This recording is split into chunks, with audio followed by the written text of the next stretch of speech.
मानव ने जानने को प्रयास किया है। हर मनुष्य का यही लक्ष्य रहा है, मैं स्वयं को जान जाऊं, मैं हूं कौन। एक चेतना है, न जाने कितनी योनियों में भ्रमण करती है। जिस तन को धारण करती है समझती है कि मैं वही हूँ। आपका जीव जब पशु की योनि में होता है तो सोचता है कि मैं पशु हूँ। पक्षी की योनि में जाता है तो समझता है कि मैं पक्षी हूँ।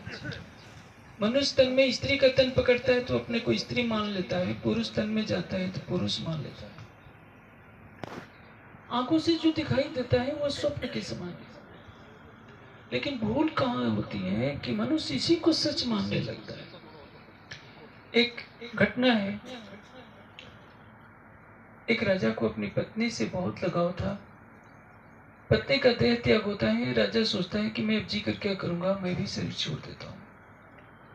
प्रजा ने बहुत समझाया, मंत्रियों ने समझाया कि सिंहासन खाली हो जाएगा, हम अनाथ जैसे हो जाएंगे, महाराज अब शरीर न छोड़िए। राजा का एक ही उत्तर था कि नहीं, मैं अपनी महारानी के बिना जी ही नहीं सकता। चिता तैयार हो गई। चिता में जैसे वो कूदने को था, उसी समय भगवान बुद्ध उधर से निकलते हैं। सबने भगवान बुद्ध से आग्रह किया कि आप ही इस राजा को समझा सकते हैं। भगवान बुद्ध ने भी बहुत समझाया कि देखो, शरीर का आना जाना लगा रहता है। तुम राजा हो, तुम्हारे ऊपर प्रजा को संभालने का उत्तरदायित्व है। यदि तुम ही शरीर छोड़ दोगे तो इतनी प्रजा का क्या होगा। लेकिन मोह का भूत सवार था उस राजा के ऊपर। उसने कहा कि नहीं, मैं तो शरीर छोड़ूंगा ही, मैं अपनी रानी के बिना नहीं रह सकता। बुद्ध ने कहा कि अच्छा देखो, यदि मैं तुम्हारी उस रानी से बात करवा दूंगा तो क्या तुम चिता में जलना बंद कर दोगे। कहा कि मैं देखूंगा उसके बाद, पहले एक बार बात करवा दीजिए। बुद्ध जी ने अपनी दिव्य दृष्टि से देखा तो रानी का जीव एक चींटी की योनि में प्रवेश कर गया। बुद्ध ने कहा कि देखो, तुम्हारे पतिदेव बहुत दुखी हैं और तुमसे मिलना चाहते हैं। कहा कि मुझे किसी पतिदेव से लेना देना नहीं, अब तो मेरा एक चींटियों का बहुत बड़ा परिवार है। मैं इतने बड़े परिवार को छोड़कर मैं उस राजा के पास क्यों जाऊं। बुद्ध ने अपने योग बल से ऐसी राजा को दिव्य शक्ति दे दी कि वो चींटी की भाषा में बात कर सकता था। जब राजा को चींटी की फटकार पड़ी कि मुझे तुम्हारे जैसे राजा से कोई लेना देना नहीं, अब तो मेरा नया परिवार है, कितने मेरे बच्चे हैं, कितने मेरे और सब हैं, मैं इनको छोड़कर तुम्हारे पास बिल्कुल नहीं आऊँ। तब राजा को बुद्धि आई कि जिसके लिए मैं मरने जा रहा था वो तो मेरे से बात करने को भी तैयार नहीं है। यह संसार की कहानी है। लेकिन जब तक आंखों पर पर्दा पड़ा रहता है तब तक यही तो दिखता है, मेरा शरीर, मेरा घर, मेरा पत्नी, मेरे बच्चे, मेरा परिवार, मेरा समाज, मेरा पद प्रतिष्ठा। जब मनुष्य यौवन के दहलीज पर होता है तो उसको क्या दिखता है, मैं कितना सुंदर हूं। 50 साल के बाद उम्र ढलने लगती है, चेहरा फीका होने लगता है, बालों में सफेदी, दांत काम नहीं करते, चलने की शक्ति नहीं रहती। 70-80 तक जाते जाते चेहरे का सारा सौंदर्य चला जाता है, शरीर हड्डियों का ढांचा बन जाता है। कहाँ गया सौंदर्य। कोई व्यक्ति राजा होता है, चतुरंगड़ी सेना उसके पास होती है, सोने के पलंग पर शयन करता है, फूलों की सज्जा उसके लिए होती है, 56 भोग उसके सामने प्रस्तुत रहते हैं। लेकिन एक दिन ऐसा आता है जब उसका पक्षी पिंजरे से उड़ जाता है तो वह मातम छाया रहता है। कालांतर में न वो सेना रहती है, न वो महल रहता है, सब कुछ समाप्त हो जाता है। तो सम्राट अशोक के महल को देख करके ह्यून सांग ने कहा था कि मनुष्य तो ऐसा भवन बना ही नहीं सकता, ये तो देवताओं ने बनाया होगा। आज सम्राट अशोक का भवन कहाँ है, कहाँ है युधिष्ठिर का राजभवन, जिसमें प्रवेश करने पर दुर्योधन भी भ्रमित हो गया था कि कहाँ पानी है, कहाँ जमीन है, उसको पता ही नहीं चल पा रहा था। आप जो आकाश में दबते हुए सूरज को देखते हैं, ये कुछ वर्षों के बाद यह भी समाप्त हो जाएगा, ये धरती भी नहीं रहेगी। मनुष्य तो संसार में एक छोटा सा परिवार लेकर के पैदा होता है, कुछ संपदा आती है, कुछ पद मिल जाता है, लेकिन अंततः गत्वा क्या है, सब कुछ नश्वर है। काल के गाल में सब कुछ समा जाने वाला है। जिसने अपने आत्म चक्षुओं से देख लिया कि वाये अननम अमृतम अतिदम शरीरम भस्मांतम, शरीर नश्वर है, केवल परमात्मा ही अखंड है, उसको क्या कहते हैं? ज्ञान दृष्टि से जागृत हो गया। ज्ञान की आवश्यकता क्यों है? क्योंकि ज्ञान ही तो वास्तविक सत्य को दर्शाएगा। परम धाम की ब्रह्मात्माएं जब इस नश्वर जगत में आती हैं तो श्यामा जी देवचंद जी के तन में, क्या देवचंद जी को पता है कि मेरी आत्मा परम धाम की? वे भी जैसा संसार में सुना होता है, देखा होता है, उसके अनुसार ही भक्ति करते हैं। जब भया बरस 11वां तो मन उपजो है विचार, मैं कौन, कहां से आया, कहां मेरा भरता। श्री देवचंद जी को जागने के लिए क्या चाहिए? परम धाम के ज्ञान का प्रकाश चाहिए। लेकिन संसार में कोई परम धाम वाला हो तब तो परम धाम की बात बताएगा। न जाने कितने पंथ पैंडों में भटकते हैं सत श्री देवचंद जी। श्यामा जी की आत्मा उस तन में बैठे हुए खेल को देख रही है। आप बीतक पढ़ते हैं, बीतक सुनते हैं, आप देखिए न जाने कितने कष्ट झेलते हैं। 16 साल की उम्र में निकले होते हैं, 40 साल की अवस्था तक पहुंचते पहुंचते 24 साल तक न जाने कितने पंथों में उन्होंने कठोर साधनाएं की। हर तरह की साधना करते हैं। संसार में कितने लोग भटकते हैं, आप कुंभ में जाकर देखिए। कोई व्यक्ति पूरे शरीर में धूल लपेटा है, कोई शरीर को नंगा किए बैठा है, घर द्वार छोड़े हुए 72 लाख महात्मा भटक रहे हैं। उनको कोई बताने वाला नहीं है कि आत्मा का स्वरूप क्या है, परमात्मा का स्वरूप क्या है, क्षर अक्षर के परे अक्षरातीत कैसा है, कहाँ है, उसका स्वरूप क्या है, लीला क्या है। आपको तो घर बैठे बैठे राज्य की कृपा से तारतम वाणी के माध्यम से सब कुछ पता चल गया। ये आपका सौभाग्य है।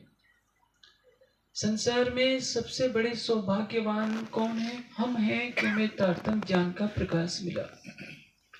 लेकिन यदि इस प्रकाश को पाकर हम स्वयं को जागृत नहीं करते हैं तो हमसे जैसा बदनसीब भी कोई नहीं होगा। क्योंकि सृष्टि का कर्ता तो स्वयं को जानने का प्रयास कर रहा है कि मैं कौन। फिरे जहां थे नारायण, नाम धरया निगम, शून्य पर न ले सके तो हटके गए अगम। जिस नारायण की निद्रा में ये सारा संसार बना हुआ है, वो नारायण स्वयं को जानना चाहते हैं, अपने स्वरूप को देखना चाहते हैं। लेकिन जैसे ही उनको अपने स्वरूप का पता चलेगा, इस सृष्टि का लय हो जाएगा। न सूर्य बचेगा, न चंद्रमा, न ही नीला आकाश, न ही हरी भरी धरती, कुछ नहीं बचने वाला है। हम सुंदर सा तारतम्य ज्ञान का प्रकाश ले लेते हैं, फिर भी ऐसा लगता है कि संसार को हम कभी छोड़ने ही वाले नहीं। हमें तो तब थोड़ा सा एहसास होता है जब हम किसी की अर्थी को देखते हैं।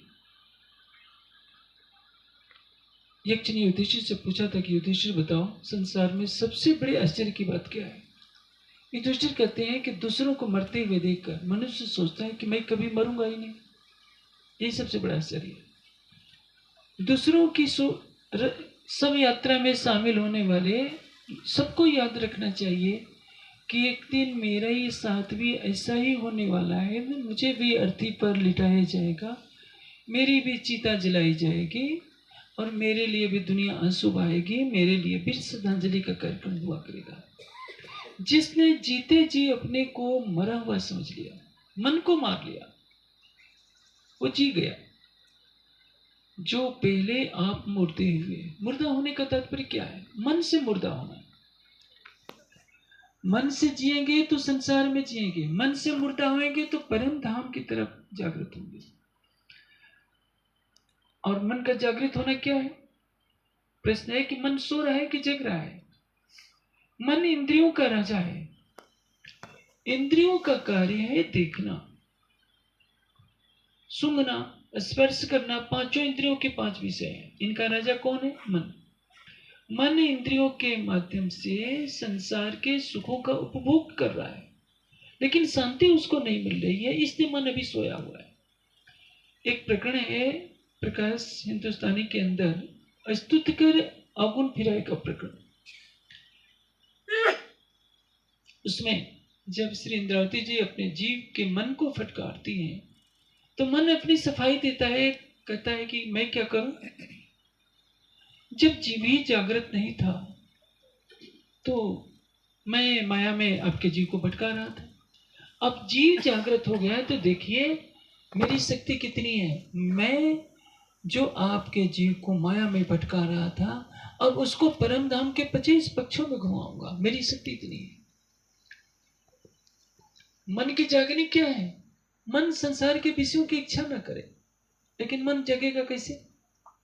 जब चित्त जगेगा, क्योंकि चित्त के संस्कारों के अनुसार ही मन सारा कार्य करता है, और चित्त के संस्कारों पर बुद्धि का प्रभाव पड़ता है। बुद्धि जैसी होगी उसके अनुसार ही चित्त के संस्कार उभरेंगे। जैसे आप 2 दिन तक केवल फलाहार कीजिए, मिर्च न खाइए, नमक न खाइए, अन्न छोड़ दीजिए, आपके अंदर एक दिव्य पवित्रता का एहसास होगा। और 2 दिन खूब तीखी तीखी मिर्चें खाइए, जैसे आमतौर पर गुजरात में चलता ही है। मिर्च, तेल, खटाई, ये तो प्रसिद्ध है गुजरात की चीज। तो क्या होगा? आपके अंदर रजोगुण की प्रवृत्ति जागृत होगी। उसके अनुसार लगेगा कि मैं कितना धन कमा लूं, कितनी प्रतिष्ठा कर लूं, कितना ये कर लूं। 2 दिन के बाद आप खूब मांस खाइए, खूब शराब पी लीजिए, देखिए क्या आपकी बुद्धि को होता है। आपकी बुद्धि केवल गलत बात ही सोचेगी। मन के अंदर केवल बुरे विचार ही आएंगे, अच्छे विचार कभी नहीं आएंगे। आपको लगेगा शराब पीने के बाद ये भेद ही पता नहीं होगा कि बहन कौन है, पत्नी कौन है, बेटी कौन है। दूसरे का धन लगेगा कि मैं सारा हड़प कर लूं। एक व्यक्ति एक है, वही बुद्धि है, वही शरीर है, वही मन है, लेकिन सब बदलाव हो जाता है। क्यों? बुद्धि में विकार आया तो चित्त के बुरे संस्कार उभर गए, और मन चित्त के संस्कारों के अनुसार बुरे कार्यों की तरफ चल पड़ा। इंद्रियां कार्य करने लगी। अंतःकरण को जागृत करने के लिए क्या करना पड़ेगा? जैसे हमारी आत्मा जीव पर बैठकर कुटस्थ भाव से खेल को देख रही है, उसी तरह से हमारा जीव भी अंतःकरण के पर्दे पर माया की लीला को देख रहा है। जैसे आत्मा कुटस्थ है, जीव भी कुटस्थ है, लेकिन आत्मा अपने क्षेत्र में कुटस्थ है, जीव अपने क्षेत्र में कुटस्थ है। हम तारतम्य वाणी का चिंतन कर रहे हैं, यह ज्ञान किस तक पहुंचता है? आपके अंतःकरण तक, आपके मन में, बुद्धि में यह ज्ञान प्रवेश कर रहा है, और उसके अनुसार हम आचरण करते हैं। ऐसा भी होता है कि मस्तिष्क उस ज्ञान को ग्रहण कर लेता है, आचरण में नहीं लाता। हर व्यक्ति जानता है कि शराब पीना बुरी बात है, लेकिन शराब को छोड़ना कौन जानता है? मस्तिष्क में है, बुद्धि में है, लेकिन आचरण में नहीं है। अंतःकरण अभी अधूरा है। अंतःकरण ने, मन, चित्त, बुद्धि ने शराब की बुराई को जाना है, छोड़ना चाहता है, लेकिन उसके बुरे संस्कार इतने प्रबल हैं कि जानते हुए भी वो धर्म का आचरण नहीं कर पा रहा है। दुर्योधन इसी बात को कहता है कि मैं जानता हूं कि धर्म किसको कहते हैं, लेकिन वो करने को मेरा मन नहीं करता। मैं ये भी जानता हूं कि पाप क्या है, जानम या धर्मम नच में निवृत्ति, लेकिन मैं उसको छोड़ नहीं पा रहा हूं। कारण क्या है? कि उसका मनोबल कमजोर है। आपको तारतम्य वाणी का प्रकाश मिला है, और यह प्रकाश आपके लिए प्रेरणादायी है। वो दर्शा रहा है, रे जीव सुहागी रे, तू क्यों न करी पीसो पेशा। तारतम्य वाणी का प्रकाश मिलेगा तो जीव स्वयं को जानना चाहता है कि मैं शरीर नहीं हूं, मन भी नहीं हूं, बुद्धि भी नहीं हूं, पंचकोश भी नहीं हूं, इंद्रियां कुछ नहीं हूं, मैं तो इनसे परे शुद्धबुद्ध हूं। और माया का खेल देखने की इच्छा से मैं इनके बंधन में आ गया हूं, इंद्रियों और अंतःकरण के। जीव के साथ जब अंतःकरण और इंद्रियों का योग होता है तो उसको क्या कहते हैं? चैतन्य के साथ जब अंतःकरण और इंद्रियों का योग होता है तो उसको सूक्ष्म शरीर के बंधन में माना जाता है, इसलिए उसको लिंग शरीर कहते हैं। हर योनि के साथ यही शरीर जाता रहता है, और जब उससे अलग हो गया अपने स्वरूप में, केवल समाधि में अलग हो पाता है, तो सोचता है कि मैं तो शुद्ध बुद्ध हूं। आप बताइए, आप सुंदर साथ को मिर्च खाने का बहुत शौक है, एक दिन उसको 4 चम्मच जीवा पर मिर्च रख दीजिए, क्या होगा परिणाम?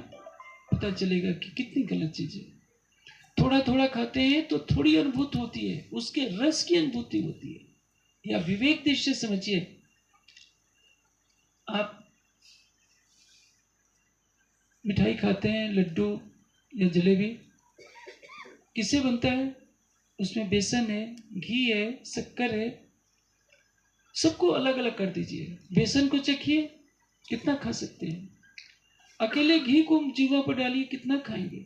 लेकिन सबका संयोग हुआ है तो मिठाई ललचा दे रही है। इसी तरह से हमारा शरीर 5 तत्वों का पुतला है। चमड़े के ऊपर जो सुंदरता दिख रही है, इसी के पीछे तो हम पागल हैं। 6 रस, भोजन में जो 6 रस दिख रहे हैं, इसी के पीछे तो मन पागल हुआ जा रहा है। आनंद का स्रोत है। उस बेचारे मन को पता नहीं कि आनंद का स्रोत कहीं और है। तुझे जागृत होना पड़ेगा। मन की जागृति क्या है? कि वो विषयों की इच्छा न करे। चित्त की इच्छा जागृति क्या है? कि चित्त संसार के विषयों के संस्कारों को छोड़ दे। चित्त की वृत्तियों का निरोध हो, ये तो सबसे बड़ा योग है। चित्त में जन्म जन्मांतरों के जो विषयों का संस्कार भरा है, ये संस्कार जब दग्ध हो जाएंगे, जल जाएंगे, तो परिणाम क्या होगा? पुनर्जन्म नहीं होगा। इसी को तो योग की अंतिम उपलब्धि कहते हैं। भुने हुए चने को आप मिट्टी में डालेंगे तो क्या होगा? चना अंकुरित नहीं होगा। जन्म का कारण क्या है? चित्त में जन्म जन्मांतरों की जो वासना भरी है, यह वासना ही जन्म मृत्यु का कारण है। इस वासना का उच्छेद कैसे होगा? जब अनंत प्रेम का सागर, अनंत आनंद का सागर मिल जाएगा, तो चित्त की वासनाएं अपने आप तक हो जाएंगी। इसी के लिए तो ध्यान किया जाता है। दुनिया उसी परमात्मा को पाने के लिए न जाने कितने कष्ट झेलती है। अब जाकर के देखाइए, अभी भी कुंभ चल रहा है, करोड़ों लोग जाकर स्नान कर चुके हैं। कैसे कैसे अजीब से महात्मा मिलते हैं, बेचारों को देखकर कभी दया भी आती है कि नग्न शरीर वाले महात्मा धूप शीत वर्षा कष्ट सब झेलते हैं, लेकिन इनको कोई तत्व ज्ञान देने वाला नहीं है कि आत्मा क्या है, परमात्मा क्या है, उसका साक्षात्कार कैसे होता है। तो परिणाम क्या होता है? गिरी तो त्याग दिया, लेकिन ज्ञान, वैराग्य, भक्ति, श्रद्धा, समर्पण के अभाव में वे अभी माया के निद्रा में सो रहे हैं। इसी को कहते हैं जागने का अर्थ क्या? जहां आत्मा जागृत हो, जीव जागृत हो, मन चित्त बुद्धि अहंकार जागृत हो। इंद्रियां जब जागृत होती है तो संसार दिखता है। इंद्रियां जब सो जाती है, अंतर के पट तब खुले जब बाहर के हो बंद। एक संत ने क्या कहा है? सोवन तो सबसे भला, जो जग जाने सोए, अंतर लो लगी रहे, सहजे सुमरन हो। आप आंखें बंद कर लीजिए। यदि आपने योग निद्रा का अभ्यास कर लिया, आंखें बंद कर लीजिए। समाज कोई सोचता होगा कि ये सो रहे हैं, अपनी सुरता को राज्य में केंद्रित कर दीजिए। परिणाम क्या होगा? बाहर कौन आ रहा है, जा रहा है, कोई लेना देना नहीं।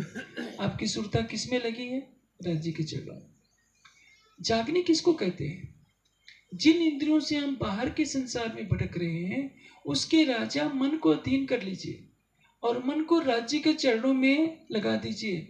जिस मन की शक्ति अनंत है, जिसने सारे संसार को अपने बंधन में डाल रखा है, बड़े बड़े चक्रवर्ती राजा, देवी देवता, ऋषि मुनि भी मन के बंधन में फंस जाते हैं। भर्तृहरि ने एक बहुत अच्छी बात कही है कि विश्वामित्र पराशर प्रभृत्यो वात अम्ब प्रण स्ना। विश्वामित्र और पराशर ऋषि जानते हैं क्या खाते थे? पत्ते खाते थे। वायु, जल और पत्ते का सेवन करने वाले थे विश्वामित्र और पराशर। ते अपि स्त्री मुख पंकजम सुललितम दृष्टवा एवं मोहम गता। लेकिन सौंदर्य को देखकर उनके अंदर भी मोह पैदा होता है। आप सोचिए, विश्वामित्र जैसा ब्रह्मर्षि बंधन में पड़ जाता है। पराशर ऋषि जो केवल जल और वायु का सेवन करते थे, उनको भी माया छका लेती है। मन सोचता है कि ये जो सौंदर्य की राशि दिख रही है सतुति, मैं इसका रसपान तो करूं। बाहर की इंद्रियां इतने बड़े महर्षि को भटका देती हैं। ये मन इतना चंचल है। इस मन को वाणी के तत्व ज्ञान से आपने समझ लिया कि सब कुछ नश्वर है, तो परिणाम क्या होगा? मन बाहर देखना बंद नहीं करेगा। जब बाहर नहीं देखेगा, अब यहां से जागनी प्रारंभ होती है। बाहर के संसार में जो कुछ है एक स्वप्न है। स्वयं जागृत होना चाहते हैं तो स्वप्न के संसार से परे हटिए। इसलिए तो कहा है, जो पहले आप मुर्दे हुए, तीन दुनी गिरी मुर्दार, पहले आप मुर्दे होने का तात्पर्य जो संसार की सारी इच्छाओं से परे हो गया, उसके मन में कोई चाहत नहीं है। यदि चाहना है तो किसकी चाहना? संसार की चाहना। आप संसार में बड़ा पद लेना चाहते हैं, करोड़ों की संपदा एकत्रित करना चाहते हैं, अच्छा भव्य भवन बनाना चाहते हैं, सुंदर हीरे मोतियों के आभूषण चाहते हैं, अच्छे वाहन चाहते हैं, यही तो आपकी ख्वाहिश हो सकती है। इसके बाद क्या होगा? मौत का संदेश आएगा तो सब कुछ ये छूट जाना है। यदि आपने ये जान लिया कि जो कुछ मैं संग्रह कर रहा हूँ सब नश्वर है, तो अब आप किसकी तरफ जाएंगे कि मैं स्वयं को तो जाना। राजकुमार सिद्धार्थ के पास क्या कमी थी? जिस दिन वो संन्यास लेने के लिए निकलने का प्रयास करते हैं, मृत्यु का देवता उनके पास उपस्थित होता है, कहता है कि राजकुमार, आप अपने महल को, अपनी विश्व सुंदरी पत्नी को, आप इकलौते पुत्र को क्यों छोड़कर जा रहे हो? यदि आप सन्यासी बनते हैं तो आपको वृक्षों के नीचे रहना पड़ेगा, भिक्षा में मिले हुए रूखे सूखे अन्न को खाना पड़ेगा। इससे अच्छा है कि संसार में आए हैं, संसार के ऐश्वर्य का भोग कीजिए। और आज के 7वें दिन 7 समुद्रों वाली पृथ्वी आपके अधीन होने जा रही है। आप चक्रवर्ती सम्राट बनने जा रहे हैं। चक्रवर्ती सम्राट का अर्थ जानते हैं क्या होता है? 7 समुद्रों की पृथ्वी पर जिसका राज्य होता है उसको चक्रवर्ती सम्राट कहते हैं। हिमालय से लेकर हिंद महासागर तक और उधर अंध महासागर से लेकर सारी दिशाओं में जिसका एक छत्र राज्य वो चक्रवर्ती सम्राट कहलाता है। अज्ञान रूपी कलयुग उनको लालच दे रहा है कि बुद्ध कि सिद्धार्थ तुम रुक जाओ, महल को मत छोड़ो। आप देखते हैं समाज में भी ऐसे ही होता है। घर का कोई सदस्य यदि ध्यान करने लगता है, सत्संग में जाने लगता है, तो घर में कोहराम मच जाता है।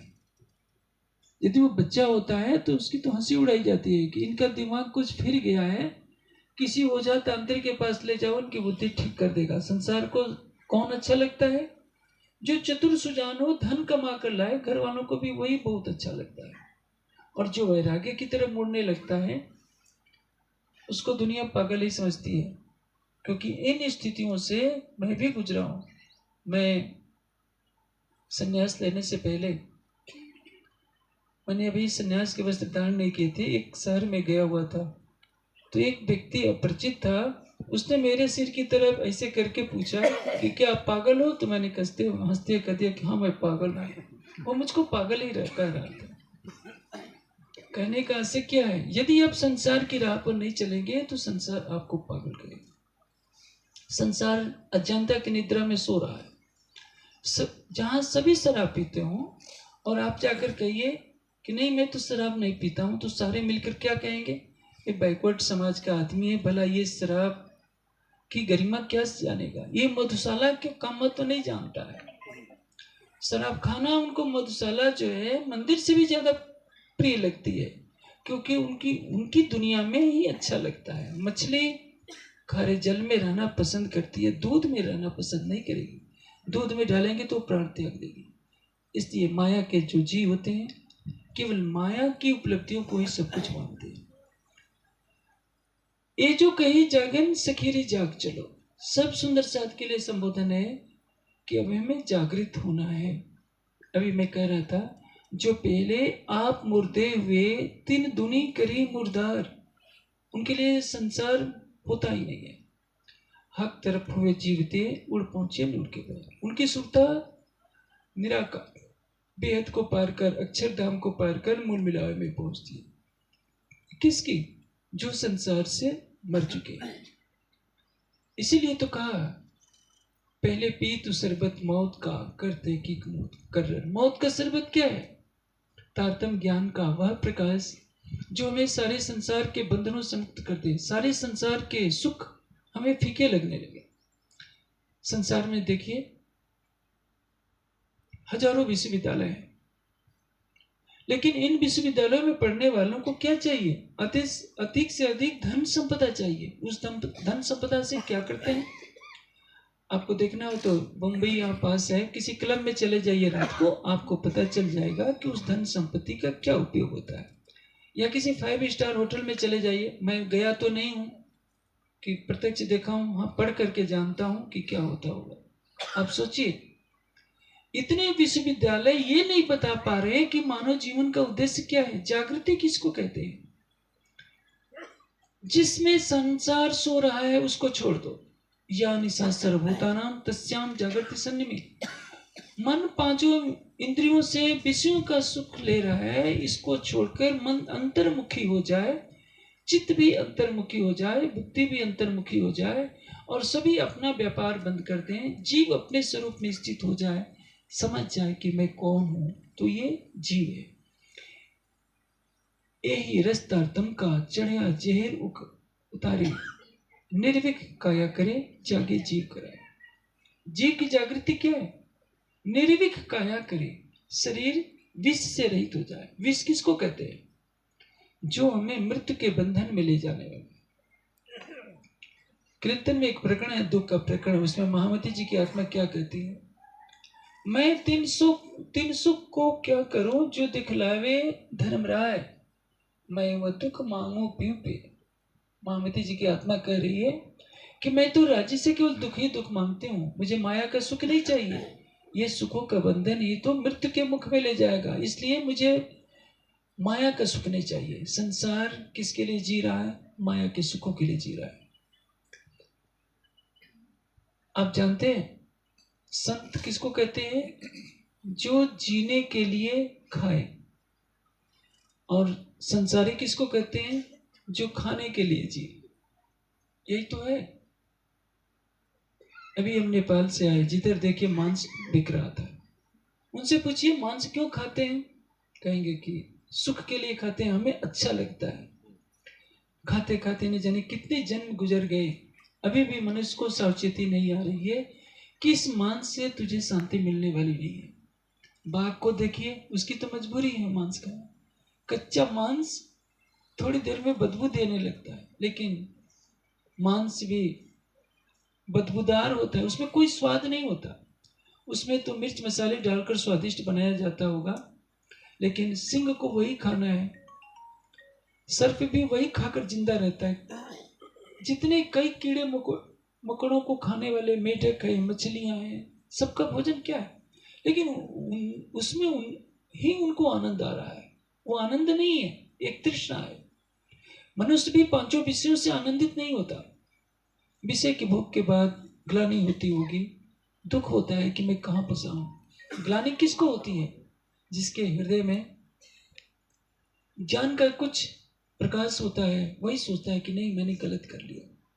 नहीं तो मांस खाने वाले को देखिए, मांस को किस तरह से खाते हैं, शराब पीने वाले कैसे पीते हैं, इसी में उनका जीवन गुजर रहा है। जागनी यह नहीं है। जागनी में सारा संसार मिट्टी के समान लगने लगे। जैसे किसी वन में जब आग लग जाती है तो पक्षी उड़ जाते हैं। तत्वज्ञान क्या कहता है? जब हमें ब्रह्म ज्ञान का प्रकाश मिल जाता है, आध्यात्मिक तत्वज्ञान हमारे हृदय में प्रवेश कर जाता है, तो लगता है कि ये सारा संसार नश्वर है, अग्नि की लपटों के समान ही भय देने वाला है। जब किसी वृक्ष में आग लग जाती है तो उस पर घोंसला बनाकर रहने वाला पक्षी क्या रहना चाहेगा? उसको मालूम है यदि मैंने इस वृक्ष का आश्रय लिया तो मुझे भी ये लपटें जला देगी। उसी तरह से विषयों की अग्नि में सारा संसार जल रहा है। न जाने कितनी बार एक पीढ़ी आ रही है, दूसरी पीढ़ी जा रही है, वो मर रही है, वो जीवित हो और दूसरी जन्म ले रही है। संसार में देखिए 1,96,08,53,125 वर्षों से मानव सृष्टि चल रही है। हमारा भी जीव न जाने करोड़ों बार पैदा हुआ, इसमें करोड़ों बार भिन्न भिन्न योनियों में भटकते हुए माया का सुख लेता रहा है। लेकिन क्या किसी को शांति मिली? शांति कब मिलेगी? जब शांति का सागर कौन है? सच्चिदानंद अक्षरातीत। उनके चरणों में हमारी बुद्धि जानने का प्रयास करेगी कि अक्षरातीत कौन है। हमारा मन उनके चरणों में पहुंचने का प्रयास करेगा, पहुंच तो नहीं सकेगा। अक्षरातीत के चरणों में केवल आत्मा की दृष्टि जाएगी। और ये जीव यदि माधुरी भावना अपने अंदर ले लेता है, सोचता है कि मैं संसार का जीव नहीं हूं, मैं हद का नहीं हूं, मैं प्रीतम अक्षरातीत के चरणों का प्यासा हूं, तो यह उसकी प्यास आत्मा के सुख की झलक दिखा देगी उसके अंदर, और उसी में वो पागल हो जाएगा। कैकुंठ राज बैकुंठ के न आवे इत के खिन के समान। एक पल के लिए भी यदि इस जीव को राज्य के चरणों की झलक का आनंद मिल जाए, अब सोचिए, चितवनी में तो समाधि जब लग जाती है तो मन चित्त बुद्धि का कोई योग नहीं होता, मन चित्त बुद्धि निष्क्रिय हो जाती है। लेकिन जिस क्षण आप श्रद्धा पूर्वक वाणी का चिंतन कीजिए, राज्य के नख से सिख तक का श्रृंगार पढ़िए, उस समय यदि आपका हृदय कोमल है, शांत है, तो आपकी आंखों से विरह के आंसू आने लगते हैं।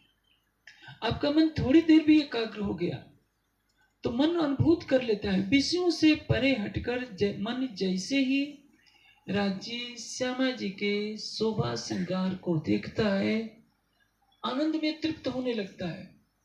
अभी दर्शन नहीं हुआ, भावों में डूबता है। भावलीनता का संबंध कहां से होता है? हमारे अंतःकरण से होता है। राज्य के भाव में डूबने का परिणाम यह होता है कि मन विरह के आंसू बहाने लगता है और जीव तक यह प्रकाश पहुंचता है, जीव को लगता है कि सब कुछ ही तो नश्वर है, मैं अब तक इस झूठे संसार में क्यों फंसा हूं।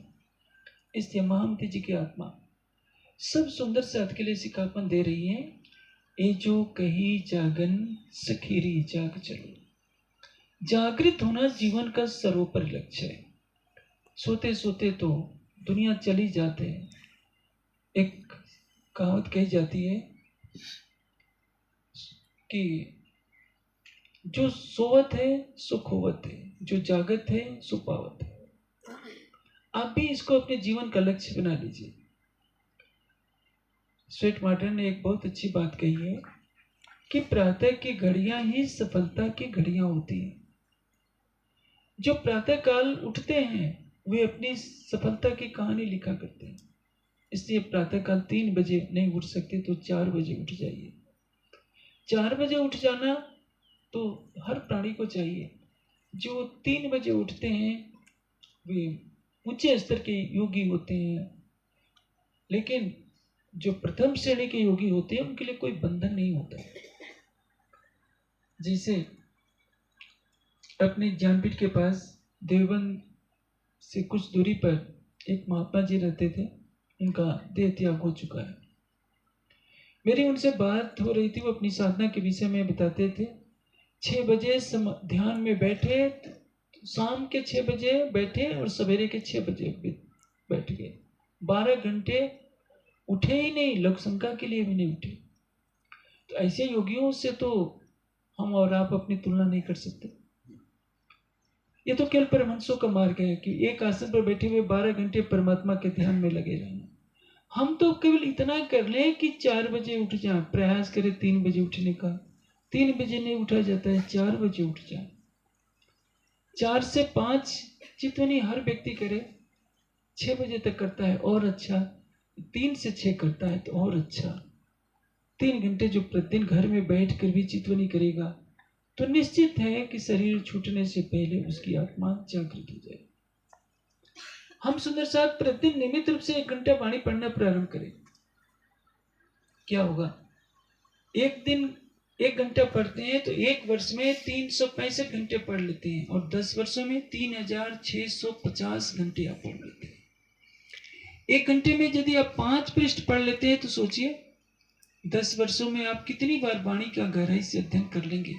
यह ज्ञान का प्रकाश जब आपके अंतःकरण में पहुंचा, आपने वाणी के निर्देशों के अनुसार चितवनी करना प्रारंभ किया तो क्या होगा?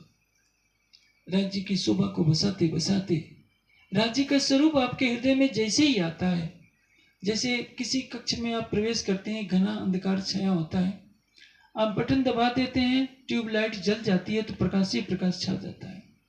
उसी तरह से आपके हृदय में न जाने कितने जन्मों से जो विषयों का संस्कार पड़ा हुआ है वो अज्ञानता का अंधकार लिए बैठा है।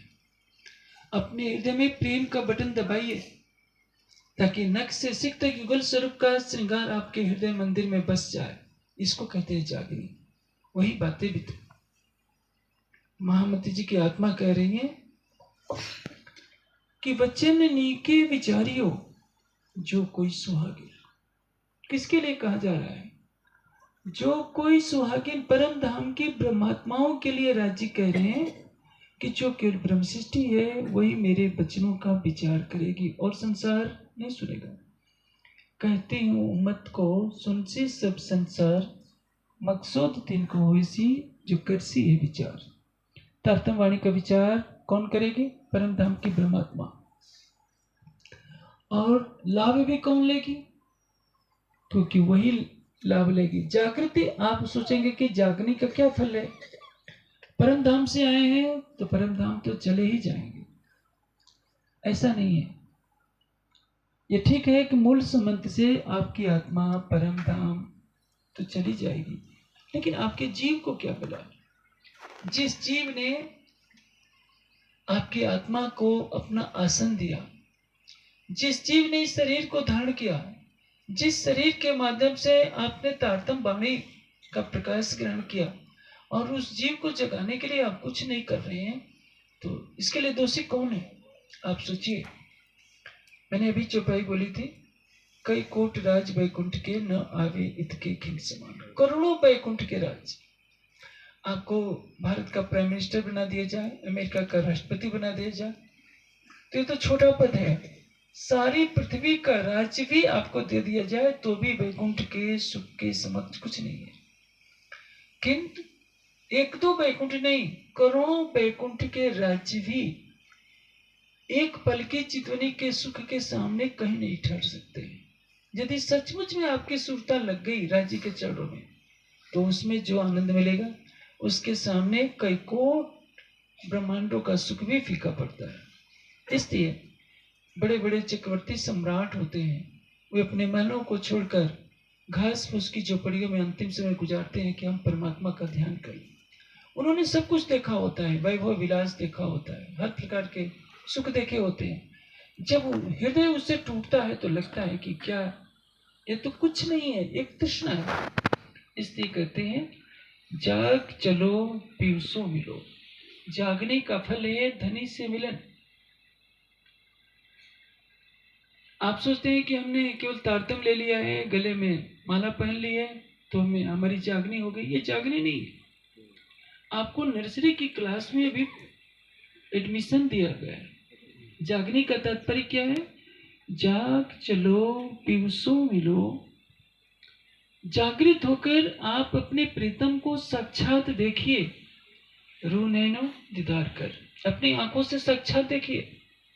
रू जुबां हक से बोल, अपनी आत्मा की जीवा से साक्षात बातें कीजिए। रू कानों बातें सुने, आत्मा के कानों से प्रत्यक्ष राज्य की बातें सुनिए। आप सोचेंगे कि ये झूठा है, झूठा नहीं, परम सत्य है, 101% सत्य है।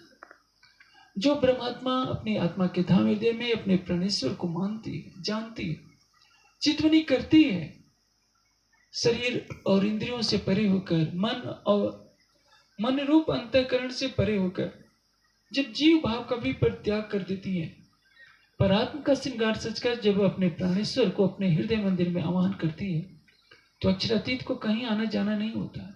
वह तो उसके धाम हृदय में पहले से विराजमान है। और जब यह अवस्था आ जाती है तो परिणाम क्या होता है? जैसे आप बैठे हैं, मेरे और आपके बीच में पर्दा हट लगा दिया जाए, न मैं आपको देख सकता हूं, न आप मुझे देख सकते हैं। किंतु पर्दा हटाते ही क्या दिखेगा? मैं आपको देखूंगा, आप मुझे देखेंगे।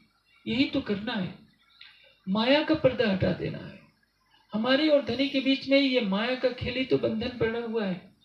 इस माया के खेल से परे हटने के लिए आपको प्रतिदिन युगल स्वरूप की छवि को दिल में बसाना होगा।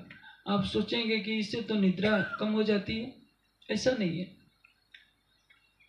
जो 1 घंटा ध्यान करता है वो अपनी निद्रा के 2 घंटे भी कम कर देगा तो भी उसके शरीर पर कोई बुरा असर नहीं पड़ता है।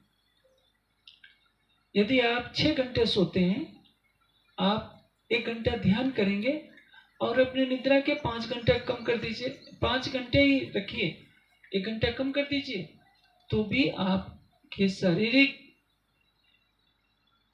उन्नति में कोई बाधा नहीं पड़ेगी। और यदि आपने अपनी निद्रा को 12 बजे से पहले पूरा कर लिया तो क्या होता है, 12 बजे से पहले 1 घंटे की निद्रा 12 बजे के बाद की 2 घंटे की निद्रा के बराबर होती है। यदि आपने वाणी का चिंतन नहीं किया, खूब खाया, खूब सोया, तो परिणाम क्या होगा? ये तो पशु पक्षी भी करते हैं। आहार, निद्रा, भय, प्रजनन, ये सब पशु पक्षियों का काम है। मनुष्य तन इसके लिए नहीं बना है। एक विद्यार्थी को 5 घंटे से अधिक नहीं सोना चाहिए, किसी महात्मा को 4 घंटे से अधिक नहीं सोना चाहिए, और जो गृहस्थ भी अपना कल्याण चाहता है उसको भी 6 घंटे से अधिक नहीं सोना चाहिए। यदि आप इससे अधिक सो रहे हैं तो आप अपने जीवन के अनमोल समय को खो रहे हैं। आप सोचते हैं कि सोने में सुख मिल जाएगा। आप देखते हैं जब औरंगजेब शरीर छोड़ने लगता है तब सोचता है कि मैं अपने उस तख्ते ताउस से बहुत दूर दक्षिण भारत में हूं, मेरे सामने इस समय कोई नहीं है, मेरे सामने तख्ते ताउस भी नहीं है। उसी तख्ते ताउस पर बैठने के लिए तो मैंने अपने पिता को मरवाया, अपने संगे 3 भाइयों का कत्ल करवा दिया, न जाने कितनों को तड़पा तड़पा कर मारा है, लेकिन सभी इस समय मेरे बुरे कार्यों पर हंस रहे हैं। मेरे साथ क्या जाने वाला है? इस संसार का एक धूल का कण भी नहीं जाने वाला है। मेरे साथ तो केवल गुनाहों की जो पोटली है वही जाने वाली। इस कारण जो व्यक्ति सावधान हो जाता है, ये संसार पैदा होता रहेगा, पैदा होता रहा है। हमारा जो कुछ कर्तव्य है वो अक्षरातीत के चरणों में होना चाहिए। समय रहते यदि हम स्वयं को जागृत कर लेते हैं, प्रतिदिन दिनचर्या अपनी बनाते हैं। सुंदर साथ घरों में वाणी रख तो देता है, लेकिन उसका चिंतन नहीं करता, तो रखने से क्या लाभ? आप खूब भरपेट खा करके सो जाते हैं, सवेरे अपने प्राणेश्वर अक्षरातीत, जिसकी कृपा से ये ब्रह्मांड चल रहा है, जिसकी कृपा से आप हंसते बोलते हैं। अब सोचिए, आप चल रहे हैं, हार्ट अटैक आ गया, मृत्यु हो गई, फिर क्या? आपकी पत्नी आपके साथ नहीं जाएगी, आपके बच्चे आपके साथ नहीं जाएंगे, आपकी धन संपदा भी यही रह जाएगी। आपके साथ क्या जाने वाला है? आपके साथ जो आपने वाणी का चिंतन किया है केवल वह जाएगा, जो चितवनी की है वह जाएगी।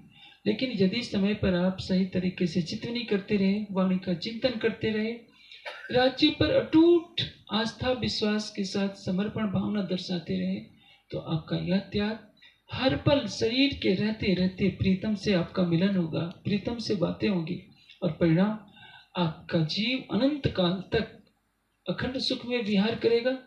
आपकी आत्मा परम धाम के आनंद में विहार करेगी।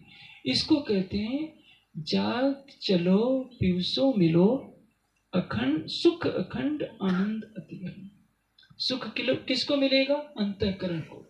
आनंद किसको मिलेगा? आत्मा को। सुख अखंड आनंद अति घन। अति घन का तात्पर्य अनंत आनंद मिलने वाला है, अनंत सुख मिलने वाला है। संसार में सुख भी है तो क्षणिक सुख है।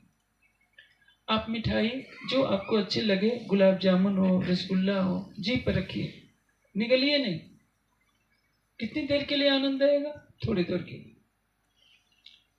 कितना भी खाते जाएंगे, आज खाइए कल खाइए, थोड़ी देर के लिए आनंद मिलेगा, फिर वही। आप नया वस्त्र सिलवाते हैं, एक दिन अच्छा लगता है, उसके बाद पुराना दिखने लगता है। तृष्णाओं का कोई अंत नहीं है। इसलिए संसार में जिसको हम सुख समझते हैं वो मोह का कारण बनता है, हमारे पुनर्जन्म का कारण बनता है। शाश्वत सुख इस संसार में नहीं है। हमारे जीव को शाश्वत सुख मिलेगा सच्चिदानंद परब्रह्म के चरणों में। इसलिए महामती जी की आत्मा सब सुंदर साथ को पुकार पुकार कर कह रही है कि साथ जी आप जागने के पथ पर चलिए। ये परम धाम की वाणी आपको जगाने के लिए आई है, और जागृत होकर के ही सबको चलना है। सखीरी जाग चलो, परम धाम में प्रवेश करना है तो यहीं पर तन रहते रहते जागृत होना है। इसीलिए तो कहा है कि जो इस संसार में रहते रहते जागृत हो जाता है धनी महामत हंसता लीदे साथ उठा हंसता सुख ले। ऐसे परम धाम में जागृत हो जैसे कुछ हुआ ही ना हो। लेकिन ये तब होगा जब यहीं बैठे बैठे हम चितवनी के पथ पर अग्रसर होंगे। हमारा समाज 400 वर्षों से लगभग चल रहा है, लेकिन चितवनी का प्रकाश कम फैला है, कर्मकांड ज्यादा फैला है, वाणी का प्रकाश भी नहीं फैला है। आवश्यकता है कि सबके लिए सभी वाणी के चिंतन में डूबे, चितवनी में डूबे, राज्य के प्रति अटूट श्रद्धा हो, समर्पण हो, ताकि हम अपने प्राण की नली से भी अपने निकट अपने प्राणों को प्रत्यक्ष जी भर कर देख सके, विषयों से मुंह मोड़ सके और हमें लगे कि केवल प्रीतम का प्रेम ही अखंड आनंदमयी है। और जागने की परिभाषा जो तारतम वाणी में दी गई है उसको हम सार्थक कर सकें। आशा है सब सुंदर साथ मेरे वचनों को आत्मसात करेगा और तारतम के स्वर्णिम पथ पर चलते रहने का प्रयास करेगा। बोलिए।